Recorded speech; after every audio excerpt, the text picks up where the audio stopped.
Naweza kuambia nimelala kwa gari. Maana nilitoka Nairobi saa 3 ya usiku. Na nikafika Kabati saa 8 ya usiku.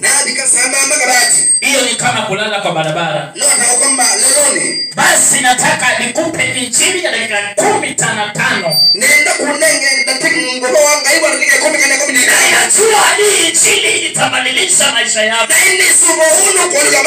Na ninajua hii injili itakuwa uponyaji kwa maisha yako. Ni kwa sababu tu aliye na masikio na asikie. Hiyo ni Biblia imesema. Asiye na masikio akaweze kusikia. Na neno la Yesu litaweza kukubadilisha. Unajua watu wengi wanamsifu Mungu, lakini ndani ya mwili wao hakuna kitu.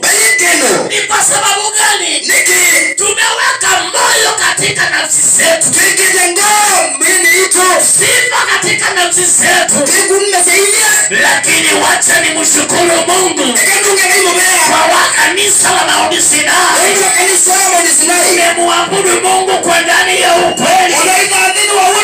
Na ndipo siku ya leo unaniona hapa tena nikihubiri injili ya Bwana aliyenipa ukombozi, aliyekupa baraka.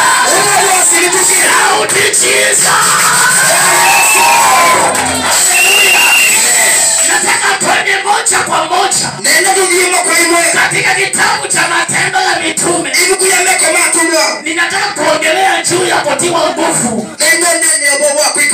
Watu wanahitaji kutiwa nguvu.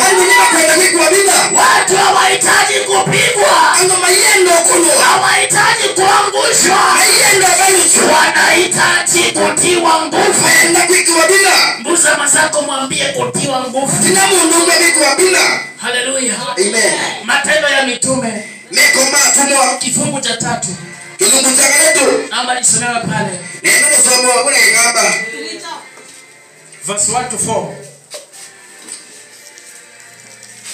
Na hii Petero na Yohana mambati ya ikalone ivinda ya kuboya saa 9 na kwa mundu umwe wasaiwe chonze nake akuwa akaiwa kila muthenya muomone wa ikalu ula wetabo mwana kabye aboye utethio kwa alama abota ikalone nake ona Petero na Yohana makilika ikalone ama boya anengwe utethio na Petero aimuketea pamoja na Yohana asia tusisye na masisya achasa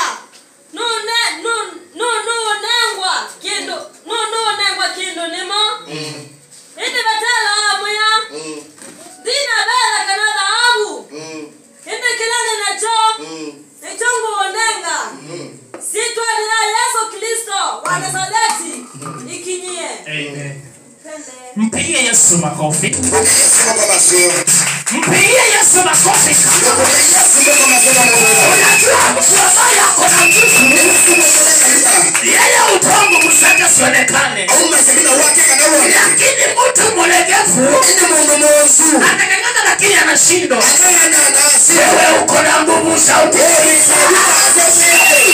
Haleluya. Amen. Biblia inasema ya kwamba na kulikuwa watumishi wawili, jina lao Petro na John. Walipokuwa wakienda kanisani, walikuwa kiwete.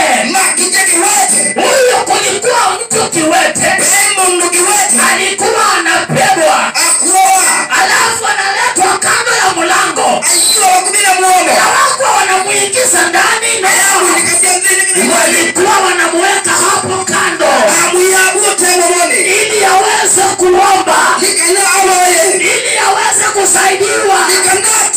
Maandiko inasema ya kwamba ikafika siku kama vile imefika leo, na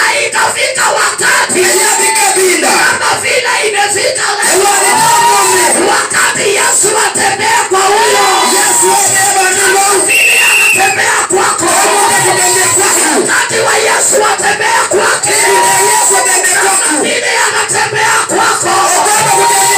Kama unaamini sema Jesus. Maandiko inasema ya kwamba maandiko maseni na akawaangalia tena kwa mbali.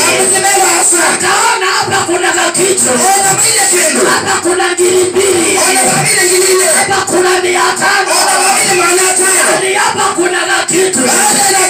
Hakujua ya kwamba siku yake imefika. Hakujua ya kwamba leo ni siku ya kutembea. Inaweza kuwa ya kwamba ujui ya kwamba Yesu anaweza na kuponya. Yesu anaweza na kubeba.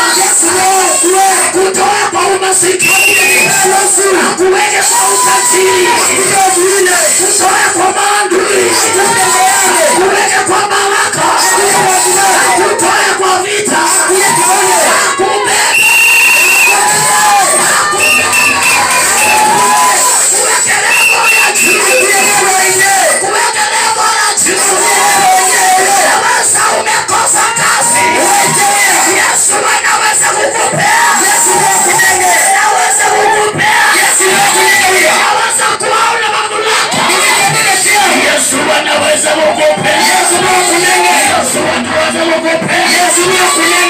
Shout Jesus. Yes. Na maandiko inaendelea na kusema. Yeye akawaangalia vizuri. Akakondoa macho. Akatamani kupewa kitu.